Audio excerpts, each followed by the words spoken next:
Episode की starting होती है। हमें सिल्वेनिया अकेडमी कैथेड्रल का सीन दिखाया जाता है, एक तरीके से चर्च का सीन, जहाँ पर एक लड़की उवासिया लेते हुए अपने लैंप को पकड़ते हुए वहीं पर जा रही होती है। लेकिन तभी वे किसी को वहाँ कैथेड्रल के अंदर देखकर चौंक जाती है। वह कहती है, मैंने सुना था कि आप यहाँ पर आ चुकी हो, लेकिन मुझे नहीं लगा था कि आप सीधे ही इसी एकेडमी कैथेड्रल में पहुंच जाओगी।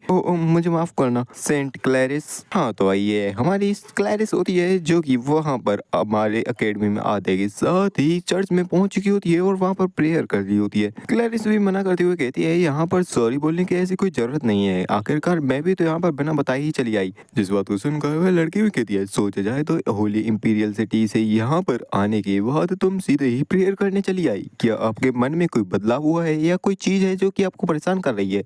ओह, मुझे माफ करना, मुझे ऐसा लगता है कि मैंने आपसे फिर से कोई अजीब सवाल पूछ लिया है। क्लैरिस भी कहती है, अरे नहीं, इतना फॉर्मल होने की कोई जरूरत नहीं है, ये तो अभी सेमेस्टर की शुरुआत है। वो तो होली पोप का शुक्रिया जिनकी वजह से मैं ये काम कर पाई और मठ में होने वाली प्रेयर्स की मीटिंग को स्किप कर पाई, साथ ही साथ होली इंपेरियल सिटी से भी दूर आ पाई। ये सारी चीजें तो मेरी सिल्वेनिया एकेडमी में एक स्टूडेंट के तौर पर लाइफ की वजह से है। तो मैं बस प्रार्थना करना चाहती हूँ ताकि मेरा ये सेमेस्टर भी एकदम सेफली गुजर जाए।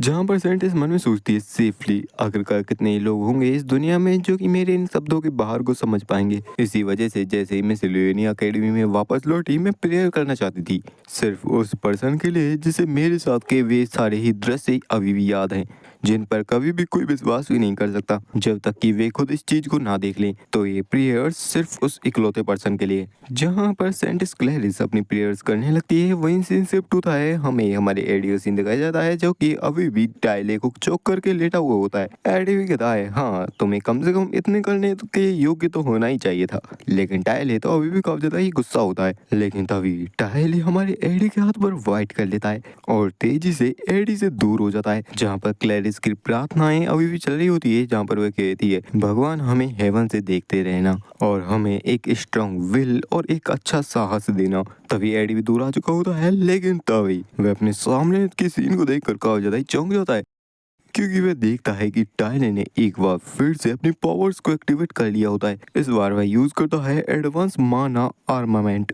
एडी भी इस टेक्निक को देखकर काफी ज्यादा ही चौंका हुआ होता है, क्योंकि उस टेक्निक के साथ वहां पर काफी सारी सोर्स अपने आप ही क्रिएट हो चुकी होती है। जहां पर साथ ही साथ क्लैरिस भी अपनी चर्च में प्रार्थना कर रही होती है, कहती है, हे भगवान, हमें इतना साहस देना और इतनी बुद्धि देना कि हर स्थिति में हम शांत रहें, चाहे कितनी भी अनएक्सपेक्टेड सिचुएशन क्यों ना हो, हमारा शांतिपन कभी भी गायब ना हो। जहाँ पर अगले पल टाइलर एडी के ऊपर अपने स्वॉर्ड के साथ अटैक कर देता है, जो कि सीधे ही हमारी एडी की तरफ बढ़ रही होती है। एडी धीरे धीरे पीछे हट रहा होता है, लेकिन तभी वह अपने पीछे कुछ महसूस करता है और जब वह अपने पीछे देखता है तो वह भी चौंका हुआ होता है, क्योंकि उसके पीछे होता है वही टेंट जिसके अंदर इजला लेटी हुई होती है। अब मतलब कि एडी के लिए सिचुएशन काफी ज्यादा बिगड़ चुकी होती है। अगर वह टाइले के सामने से हट जाएगा, अटैक को डॉज कर लेगा, तो शायद टाइले का अटैक सीधा जाकर इजला को ही हिट हो जाएगा और इजला काफी घायल हो सकती है। अब एडी तो भाई अलग ही सिचुएशन में पहुंच चुका होता है, उसे भी समझ में आ जाता है कि इस सिचुएशन में अटैक को डॉज करना इजला की जान को खतरे में डालने के बराबर है।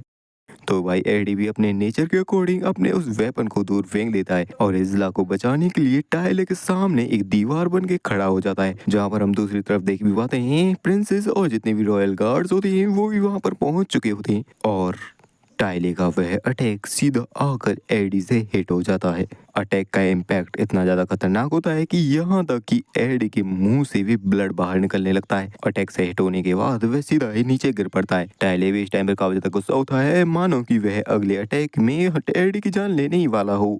वह गुस्से में अपने पूरे होशो आवाज को खो चुका होता है, लेकिन तभी उसके ऊपर होता है किसी का अटैक। अटैक के कलर को देखकर हम अंदाजा लगा ही सकते हैं कि ये है हमारी लूसी। अटैक से हिट होने के बाद टाइले भी दूर जाकर पेड़ से हिट हो जाता है और काफी ज्यादा घायल हो जाता है। जहाँ पर प्रिंसेस फियोनिया दौड़ती हुई जाती है और हमारी एडी को संभालती है। प्रिंसेस को दौड़ता हुआ देखकर रॉयल गार्ड चिल्लाता है, प्रिंसेस। वहाँ पर हम देखते हैं लूसी ने अपने पावर्स के साथ एक काफी खतरनाक सा टोर्नेडो बना दिया होता है और सीधी जाकर ही टाइले के ऊपर चढ़ जाती है, उसे पूरी तरीके से खत्म करने के लिए। इस टाइम पर लूसी सच में काफी ज्यादा गुस्सा होती है और टाइले को पूरी तरीके से खत्म करने, वाइप आउट करने के लिए एकदम तैयार भी होती है। लेकिन तभी उसके पीछे से कोई कहता है, लूसी ये सब खत्म हुआ। ये होता है हमारा एडी, जिसे अभी भी होश होता है और वह इन्हीं बातों को कह रहा होता है। और लास्ट में वह कहता है, तो अभी के लिए तुम रुक जाओ। और ऐसा कहकर वह बेहोश हो जाता है। इस तरीके से एडी ने इज़ला की तो जान बचा ही ली, साथ ही साथ इतने सारे ट्रायल्स के बाद हमारे टाइले की पावर्स को भी काफी हद तक बढ़ा दिया है। वहीं दूसरी ओर चर्च में हम हमारी क्लैरिस को देखते हैं, जिसने भी अपनी सारी ही प्रेयर्स को पूरा कर लिया होता है। एडी अपने मन में सोचता है कि लोरटेल, जो कि एकेडमी फैकल्टी बिल्डिंग की तरफ गई थी, काफी सारा सोना और चांदी का खजाना हमारी लोरटेल के रूम के नीचे छुपाया गया था। ड्यून, जो कि इसका यूज करते हुए लोरटेल को फंसाना चाहता था, और इंपीरियल गार्ड्स, जो कि उसकी सहायता के लिए वहां पर आए थे। इज़ला स्ट्रेस, जो कि वुडन शेल्टर के अंदर छुपी हुई थी। और टाइले मैक्लोर, जितना मैंने सोचा था उसके अकॉर्डिंग वह भी काफी ज्यादा स्ट्रॉन्ग बन चुका है। और मैं, जो कि अपने आप को किसी तरीके से होश में रखने का ट्राई कर रहा था, वह भी इवेंचुअली बेहोश हो गया। हाँ, रफली यही चीजें मुझे याद है, जहाँ पर धीरे धीरे वह अपनी आंखों को ओपन करने लगता है। वह रियलाइज करता है कि उसकी बॉडी एकदम सुन्न पड़ी हुई है, जो कि बिल्कुल भी मूव नहीं हो रही। और जब वह अपने नीचे देखता है अपनी बॉडी के ऊपर, वहां पर वह देखता है लूसी को, जो कि उसके ऊपर लेटी हुई होती है, जिसे देखकर एमसी भी मन में सोचता है, क्या ये कोई डेजा वू है या फिर कुछ और। लूसी भी नोटिस करती है कि एडी जग चुका है, और एड कहता है, मुझे ऐसा फील हुआ कि मैंने पिछली बार की तरह एग्जैक्ट सेम तरीके से कॉन्शियसनेस को रिगेन किया है। काफी लंबा टाइम हो गया है लूसी। जहाँ पर लूसी भी कहती है, हाँ, तुम्हें देखने से ऐसा लगता है कि तुम यहाँ पर भी कोई बड़ा बखेड़ा खड़े करने ही आए थे। जहाँ पर एडी कहता है, तुम इतना ज्यादा हैवी फील नहीं हो रही, क्या तुमने अपने ऊपर कोई वजन घटाने वाला मैजिक कर रखा है? लेकिन इस पोजीशन में रहते हुए भी तुम मेरी कोई मदद नहीं कर सकती।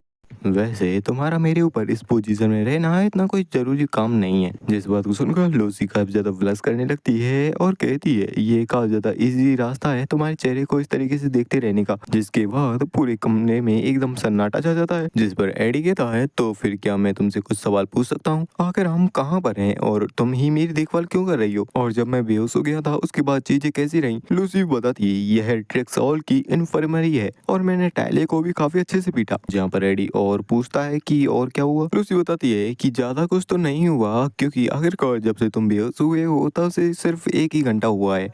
जिस बात को सुनकर एडी भी कहता है, तो यहाँ पर ऐसी सिचुएशन नहीं है कि मैं आराम से लौट सकता हूँ, मुझे भी जाना होगा। जिस बात को सुनकर लूसी भी मना करती है उससे। जिस बात को सुनकर एडी भी कहता है, मुझे देखना तो होगा ना आखिरकार चीजें किस तरीके से बदली हैं वहाँ कैंप पर। सबसे पहले तो मुझे अपने कैंप पर ही जाना चाहिए। लूसी भी उसे रोकती है और कहती है, आराम करो, तुम्हें याद है ना, हमने प्रॉमिस किया था छुट्टियों की स्टार्टिंग में और तुम्हारे रोड टेलर स्टेट जाने से पहले। मैंने तो अपने प्रॉमिस को निभाया था। जैसा कि तुमने मुझसे कहा, मैंने उस आंख वाले मॉन्स्टर के साथ काफी अच्छे से फाइट की रोड टेलर माइनर में, यहाँ तक कि तुम्हारी सिक्योरिटी के लिए इंपीरियल पैलेस तक गई।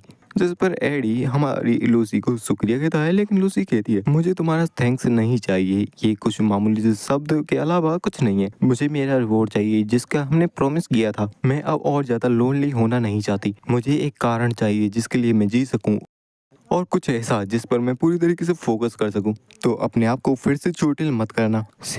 इस वर्ल्ड में ऐसे भी काफी सारे एक्सपीरियंसेस हैं जिनसे मैं बार बार गुजरना नहीं चाहती। जिन बातों को सुनकर एडी भी शांत रह जाता है और कहता है, मुझे माफ करना, मैंने तुम्हें चिंतित कर दिया।